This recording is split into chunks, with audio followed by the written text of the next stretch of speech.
Hi dear students, today we are going to see next chapter. Chapter 8 Multinational Corporations, in short form MNCs. Meaning and definition. A multinational company is one which incorporated in one country but whose operations extend beyond the home country and which carries on business in other countries in addition to the home country. It must be emphasized that the headquarters of the multinational company are located in the home country. A multinational corporation is known by various names such as global enterprise, internal enterprise, world enterprise, transactional corporation, etc. So இப்போ நம்ம என்ன பார்த்துட்ருக்கோம் அப்படின்னு பார்த்தீங்கன்னா multinational corporation, அதாவது பன்னாட்டு நிறுவனத்தை பற்றி நம்ம பார்க்குறோம். ஸோ இந்த பன்னாட்டு நிறுவனத்தை தொடர்ந்து அதனுடைய எப்படி இருக்கும் அப்படின்னா, ஒரு நாட்டில், அதாவது நம்மளுடைய நாடு, அந்த கண்ட்ரியாக இருந்தாலும் அவங்களுடைய நாடு மதர் லேண்ட், அதாவது it's called home country. So அங்கே தொடங்கப்பட்டு அதனுடைய செயல்பாடுகள் எல்லாமே அந்த ஹோம் கண்ட்ரியை கடந்து கூடுதலாக பல நாடுகளில் உருவாக்கப்படும். ஸோ அந்த நம்ம இருக்கக்கூடிய தாய்நாட்டில் இருந்து வேறு நாடுகளில் செய்யக்கூடியது தான் என்ன, பிஸ்னஸ் செய்யக்கூடியது தான் என்ன அப்படின்னு பார்த்தோம்னா மல்டி நேஷனல் கம்பெனி. இந்த நிறுவனத்தின் தலைமையக எப்பயுமே தாய்நாட்டில் தான் இருக்கும். ஸோ அந்த நிறுவனத்துடைய ஹெட் குவார்ட்டர்ஸ் எங்கே இருக்கும் அப்படின்னு பார்த்தோம்னா ஹோம் கண்ட்ரியில் தான் இருக்கும், இன் அவர் ஹோம் கண்ட்ரி. ஸோ இந்த நிறுவனங்கள் பல்வேறு பெயர்களில் அழைக்கப்படுது. இந்த நிறுவனம் எப்படி நிறைய நேம்ஸில் அழைக்கப்படுறாங்க. அதாவது உலக நிறுவனம், ஸோ என்னன்னு சொல்கிறாங்க, குளோபல் என்டர்பிரைஸ். ஸோ அதுக்கப்புறம் வேறு என்ன சொல்கிறாங்க, பன்னாட்டு நிறுவனம். அதை என்னன்னு சொல்கிறாங்க அப்படின்னு பார்த்தோம்னா இன்டர்நேஷ்னல் என்டர்பிரைஸ். தென் எல்லை தாண்டி செயல்படும் நிறுவனம் அப்படின்ட்டு சொல்கிறாங்க. So world enterprise, transactional corporation. So இதெல்லாம் இதுக்கு வேறு வேறு பெயர்கள். Then next one, definition of MNC. A multinational corporation owns and manage business in 2 or more countries. யார் சொல்லியிருக்காங்க இதை அப்படின்னு பார்த்தீங்கன்னா Neil H Jacoby. So இவர் என்ன சொல்லியிருக்கிறாரு அப்படின்னு பார்த்தீங்கன்னா multinational corporation owns and manages business in 2 or more country. பன்னாட்டு நிறுவனம் அப்படிங்கிறது 2 அல்லது அதற்கு மேற்பட்ட நாடுகளில் வியாபாரத்தை மேற்கொள்வது தான் அப்படின்ட்டு யார் சொல்லியிருக்கா, நைல் ஹெச் ஜே கோபி அப்படின்றவர் சொல்லியிருக்காரு. The next definition, MNC is defined to be an enterprise operating in several countries but managed from one country. இந்த பன்னாட்டு நிறுவனம் அப்படிங்கிறது ஒரு வியாபாரத்தை தொடங்கி 2 அல்லது அதற்கு மேற்பட்ட நாடுகளில் மேனேஜ் பண்ணக்கூடியது தான் அப்படின்ட்டு இங்கே சொல்லியிருக்காங்க. The next oligopoly. It is a market condition where there are very few sellers in the same product line. இந்த சந்தை நிலவரத்தை பொறுத்து இந்த பொருட்களை விற்பனை செய்யக்கூடிய வியாபாரிகள் மட்டுமே இருப்பது என்ன, oligopoly market. Global enterprise are the business organisations which operate in more than one country. global enterprise அப்படிங்கிறது என்ன அப்படின்னு பார்த்தீங்கன்னா உலக நிறுவனம் அப்படிங்கிறது ஒரு நாட்டிற்கு மேலே அந்த பிஸ்னஸ் டிரான்சாக்ஷன் பண்ணக்கூடியது அப்படின்ட்டு இங்கே சொல்கிறாங்க. Since they operate in more then one nation they are also called as multinational companies. So அப்போ ஒரு நாட்டின் எல்லையை கடந்து வணிக நடவடிக்கைகளை தொடரக்கூடிய நிறுவனத்திற்கு பன்னாட்டு நிறுவனம் என்று பெயர். ஸோ ஒரு நாட்டினுடைய பவுண்ட்ரி தாண்டி வேறு நாட்டுக்கு அவங்க பிஸ்னஸ் பண்ணுறாங்க அப்படின்னாவே அது என்ன, multi national companies. Then next one, advantages and disadvantages. Advantages, low cost labour. MNC set up their facilities in low-cost countries and produce goods and services at lower cost. It gains cost advantage and sells its products and service of good quality at low cost.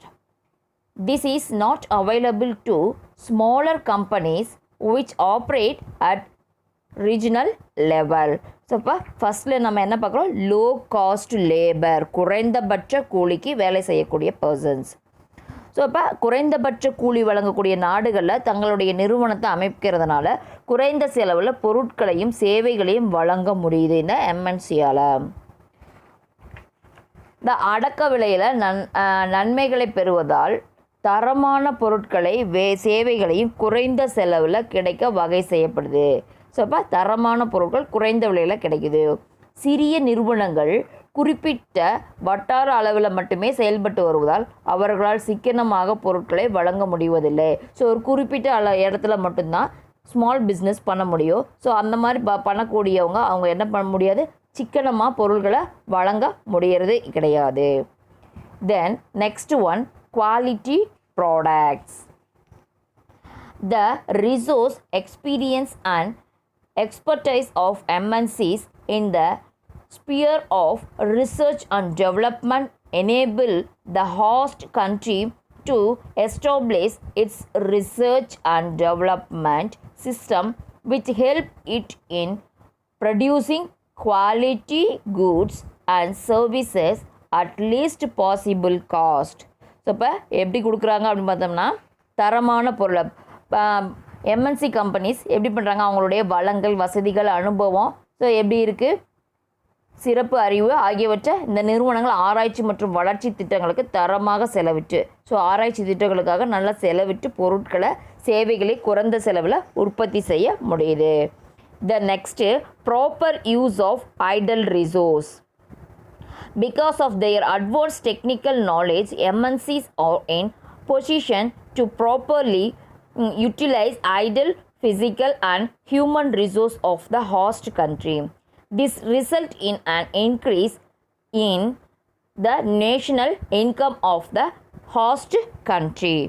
So அப்போ தன்னுடைய சிறப்பு தொழில்நுட்ப அறிவை பயன்படுத்தி பன்னாட்டு நிறுவனங்கள் பயன்படுத்தாமல் இருக்கக்கூடிய மனித வளங்களையும் மற்றும் பயனற்ற சொத்துக்களையும் முழுமையாக பயன்படுத்துறதுனால நாட்டினுடைய தேசிய வருமானம் என்ன ஆகுது, நேஷ்னல் இன்கம் ஹாஸ்ட் கண்ட்ரிஸோ அதிகமாக உயருது.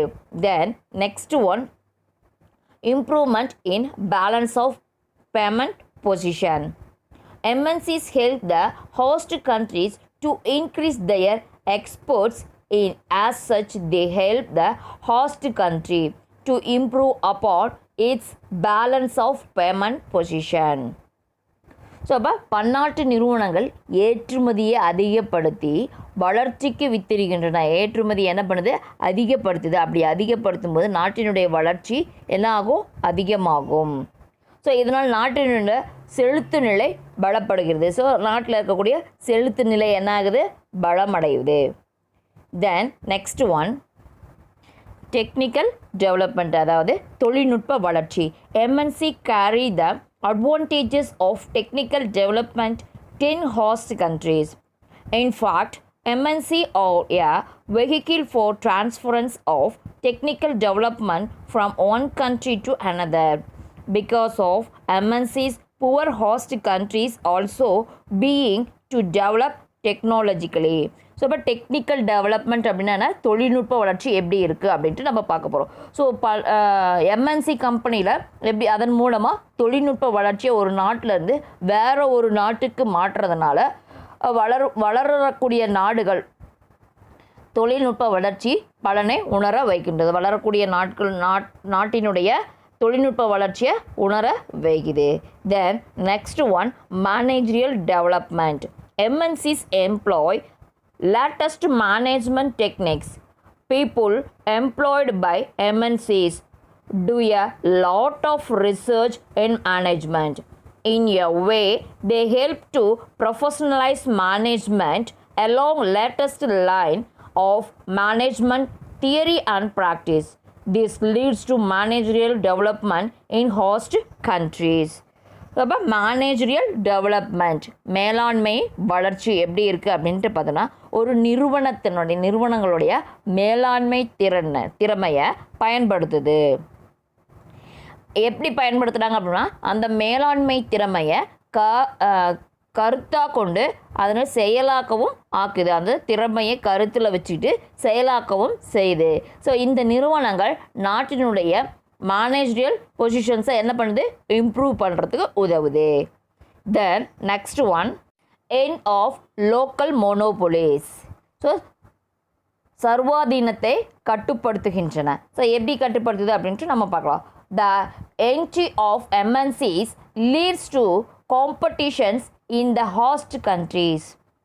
Local monopolies in the host countries either start improving their products or reduce their price.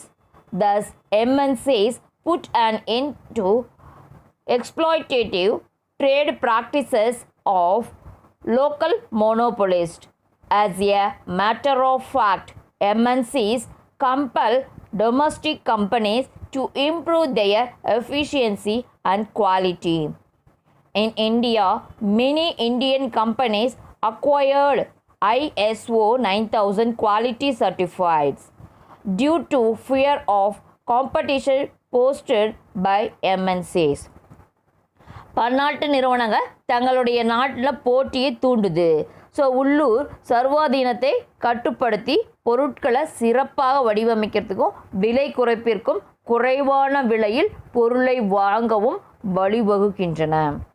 இதனால் உள்ளூர் நிறுவனங்கள் தங்களுடைய பொருட்களையும் திறமையாகவும் தரமானதாகவும் தயாரிக்க உதவுகிறார்கள். உள்ளூரில் இருக்கவங்க பொருட்களை எப்படி பண்ணுறாங்க, நல்லா திறமையான பர்சன்ஸ் வச்சு தரமான பொருட்களை தயாரிக்க உதவுறாங்க. அநேக இந்திய நிறுவனங்கள், so most of the Indian companies getting an ISO certificate, ISO 9000 certificate. So இதுதான் next one, improvement in standard of living. வாழ்க்கை தரம் உயர்கிறது. ஸோ எப்படி வாழ்க்கை தரம் உயருது? By providing super quality products and service, MNC help to improve the standard of living of people of host countries. So இந்த பன்னாட்டு நிறுவனத்தில் தரமான பொருட்களை தயாரித்து வழங்குறதுனால மக்களுடைய வாழ்க்கை தரம் உயர்கிறது. The next one, promotion of international brotherhood and culture. சர்வதேச சகோதரத்துவத்தையும் கலாச்சாரத்தையும் காக்கிறது. எப்படி காக்குது? So MNCs integrate economies of various nations with the world economy. Through their international dealings, MNCs promote international brotherhood and culture and pave way for world peace and prosperity. So இப்போ இந்த உலக பொருளாதாரத்தை ஒருங்கிணைந்து செயல்பட இந்த நிறுவனங்கள் உதவுது. இந்த பன்னாட்டு நல்லுறவை கலாச்சாரத்தையும் பேணி காப்பதால் உலகெங்கிலும் இருக்கக்கூடிய அமைதியும் சகோதரத்துவமும் செழுமையும் நிலவரத்துக்கு இது வழிவகை செய்கிறது. These are all the advantages. Then disadvantages. First one, danger for domestic industries. MNCs, because of their vast economic power, pose a danger to domestic industries which are still in the process of development. Domestic industries cannot face challenges posed by MNCs. Many domestic countries have to wind up as a result of threat from MNCs. Thus, MNCs give a setback to the economic growth of host countries. அப்போ next நம்ம என்ன பார்க்குறோம் அப்படின்னு பார்த்தோன்னா disadvantages அல்லது வேறு என்னன்னு சொல்லலாம், டிமெரிட்ஸ் அப்படின்ட்டு சொல்லலாம். ஸோ அதில் ஃபஸ்ட்டு ஒன் பாரு, danger for domestic industries.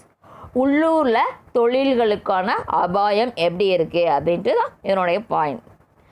So இதை MNC எப்படி இருக்கும், மிகப்பெரிய பொருளாதார சக்தி. MNC அப்படிங்கிறதுனா மிகப்பெரிய பொருளாதார சக்தி, பவர் அதிகமாக இருக்கும். ஸோ உள்நாட்டில் தொழிற்சாலைகள் முன்னேற்றத்துக்கு தடையை ஏற்படுத்துகிறது. ஸோ லோக்கலில் இருக்கிற பிஸ்னஸ்க்கு அது என்ன பண்ணும், ஒரு தடையை ஏற்கும். பல உள்நாட்டு நிறுவனங்கள் பன்னாட்டு நிறுவனங்களால் அளிக்கப்படுகின்றன. எம்என்சி கம்பெனி வந்ததுலேருந்து லோக்கல் கம்பெனிஸில் என்ன ஆகுது, பூட்டிகிட்டு இருக்காங்க நிறையா கம்பெனிஸு. ஸோ எதனால் அப்படின்னு பார்த்தோன்னா அந்த எம்என்சி கம்பெனிஸில் ரெகுலராக ஒர்க் இருக்கும். ஸோ ஆனால் இங்கே வந்து என்ன பண்ண முடியாது, அவங்களால அந்த அளவுக்கு ரெகுலராக ஒர்க் கொடுக்க முடியாது, காம்பன்சேஷன் கொடுக்க முடியாது, அவங்க கொடுக்குற பெனிஃபிட்ஸில் எங்களால் தர முடியாத காரணத்தால். தென் பன்னாட்டு நிறுவனங்கள் நாட்டிற்கு பொருளாதார வளர்ச்சியை தருவது போன்று தோற்றம் அளிக்கின்றன. நாட்டுக்கு எக்கனாமிக் டெவலப்மெண்ட் தர மாதிரி ஒரு பாவலாக தான் இருக்கும். தென் ஆனால் அந்த நிறுவனங்கள் உள்ளூர் தொழில்களை அளிக்கிறதுக்கு இதை என்ன பண்ணுது, நசுக்குது. Then next one, transfer of outdated technology. So தொழில்நுட்பத்தை மாற்றுறது. என்ன தொழில்நுட்பம் அப்படின்னு பார்த்தோம்னா பழைய தொழில்நுட்பத்தை. So where MNC transfer outdated technology to host nation, it serve no purpose. So இந்த மாதிரி அவுடேட்டட் டெக்னாலஜியை மாற்றுறதுனால வளரும் நாடுகளுக்கு மாற்றுவதன் மூலம் இந்த நாடுகளுடைய தொழில் முன்னேற்றம் ஏற்படும் என்ற வாதம் தவறானவை என வாதிடப்படுகிறது. ஸோ என்ன அப்படின்னு பார்த்தா எம்என்சி கம்பெனிஸ் மட்டும்தான் அவங்களுடைய டெக்னாலஜியை கொண்டு வராங்க. ஸோ ஆனால் லோக்கல் இருக்க கம்பெனிஸை நியூ டெக்னாலஜி கொண்டு வர முடியாதனால இது ஒரு drawbacks. Then next one, no benefit to poor people. ஏழை மக்களுக்கு எந்த ஒரு நன்மையும் கிடையாது. MNCs produce only those things which are used by the rich. Therefore, poor people of host countries do not get generally any benefit out of MNCs. No benefit to poor people. ஏழை மக்களுக்கு நன்மை இல்லை. So அப்போ பணக்காரங்களுக்கு மட்டுமே அந்த MNC company மூலமாக பொருட்களை வாங்க முடியுது. ஸோ இந்த எம்என்சி பொருட்களை வாங்கிறதுக்கு ஏழை மக்களால் முடியறது இல்லை. அதனால் இதனால் இந்த நிறுவனத்தில் எந்த ஒரு பயனும் இல்லை என எதிர்பார்ப்பார்கள் குரல் எழுப்புகிறாங்க. So then next one, danger to independence. So தனி மனித சுதந்திரத்திற்கு அபாயம். So initially, MNCs help to government of host countries in a number of ways and then gradually start interfering in the political affair of the host country. There is then an implied danger to the independence of the host country in the long run. அப்போ இந்த பன்னாட்டு நிறுவனங்கள் தொடக்கத்தில் உள்நாட்டில் இருக்கக்கூடிய அரசாங்கத்துக்கு பல வழிகளிலும் உதவி செய்கிறது போல் ஒரு தோற்றம் இருக்கும். பின்னாடி படிப்படியாக என்ன பண்ணுறாங்க, அந்த அரசியல் பாதிப்பை ஏற்படுத்துது. அதன் விளைவாக நீண்ட காலமாக இருந்த ஒரு தனி மனித சுதந்திரத்தின் பாதிப்பை ஏற்படுத்துகிறதா இருக்குது. தென் next one, deprivation of job opportunity of local people. So உள்நாட்டு மக்களுக்கு வேலைவாய்ப்பு இழப்பு. MNCs may not generate job opportunities to the people of home country. So உள்நாட்டு மக்கள் கணிசமான அளவில் என்ன பண்ணுறாங்க, வேலை வாய்ப்பை பன்னாட்டு நிறுவனங்கள் உருவாக்குவது கிடையாது. ஸோ இது ஒரு drawbacks. Then next one, misuse of mighty status. வலுவான தகுதி நிலையை தவறாக பயன்படுத்துதல். MNCs are powerful economic entities. They can afford to bear losses for a long while in the hope of earning huge profits once they have ended local competition and achieved monopoly. This may be dirty marketing strategy of MNCs to wipe off local competitors from the host country. So இது எப்படி இருக்குது, வலுவான தகுதியை தவறாக பயன்படுத்து. பன்னாட்டு நிறுவனங்கள் பேரளவில் நிறுவனங்களாக இருக்குது. ஸோ இந்த நிறுவனங்கள் எப்படி இருக்குன்னா, சர்வ அதிகாரமாக செயல்பட்டு உள்ளூரில் இருக்கக்கூடிய போட்டிகளை முழுமையாக அழித்து அதிக அளவில் பேரளவு லாபமேற்று அவற்றின் மூலம் தங்கள் நாடுகளுக்கு அனுப்பி வைக்கின்றனர். ஸோ இந்த உள்நாட்டு தொழில்களை முற்றிலுமாக அழிக்கும் தவறான கொள்கையை பின்பற்றி பல நாடுகள் போட்டியே இல்லாத சூழலை அவர்கள் உருவாக்கி கொள்கிறார்கள். இது ஒரு drawbacks. Then next one, careless exploitation of natural resources. இயற்கை வளங்களை சுயநலத்துக்காக பயன்படுத்தக்கூடியது. MNCs tend to use the natural resource of the host country carelessly. They cause rapid depletion of some of the non-renewable natural resources of the host country. In this way, MNCs cause a permanent damage to the economic development of the host country. இயற்கை வளங்களை சுயநலத்துக்காக பயன்படுத்துதல். So இந்த பன்னாட்டு நிறுவனங்கள் உள்நாட்டு இயற்கை வளங்களை என்ன பண்ணுறாங்க, தங்களுடைய சுயநலத்துக்காக தவறாக பயன்படுத்துகிறாங்க. இந்த உள்நாட்டில் எப்போதுமே கிடைக்காத சில அரிய இயற்கை வளங்களை மிக வேகமாக பயன்படுத்தி அதனை தீர்த்து வருகிறார்கள். ஸோ இந்த இயற்கை வளங்களை இழந்து நாடுகள் பொருளாதார ரீதியாக பின்தங்கி வருகின்றன. Then next one, selfish promotion of alien culture. அயல்நாட்டின் சுயநல வளர்ச்சி போக்கு. So MNC trend to promote aligned culture in host country to sell their products. They make people forget about their own cultural heritage. In India, for example, MNCs have created a taste for synthetic food, soft drinks, etc.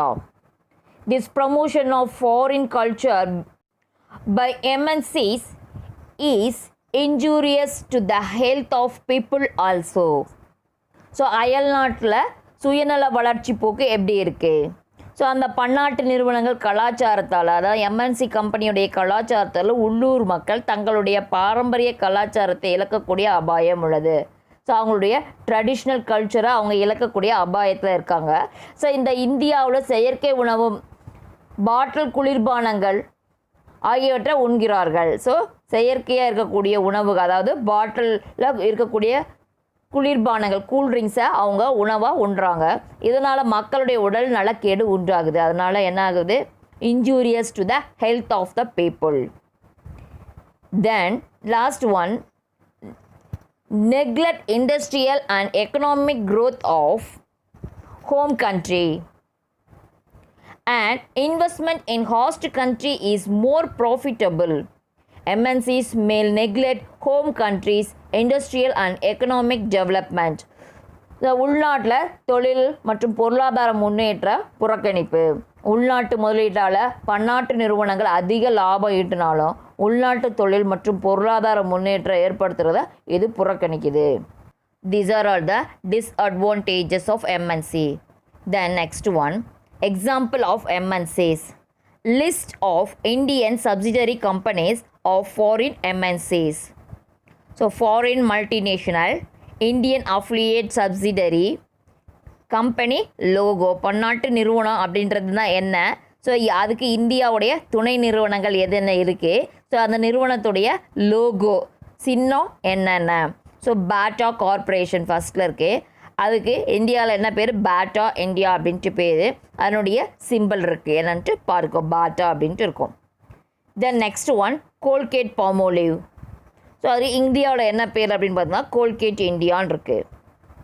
தென் அதனுடைய என்ன இருக்குது? Logo இருக்குது, பார்த்துக்கோ, நல்லா புக்கில் இருக்கும், நல்லா இதில் தெரியலனா கூட புக்கில் பார்த்துக்கோ. Then next Sony corporation. அதுக்கு என்ன பேர் அப்படின்னு பார்த்தோம்னா இந்தியாவில் சப்சிடரி நேம் என்னென்னா சோனி இந்தியா.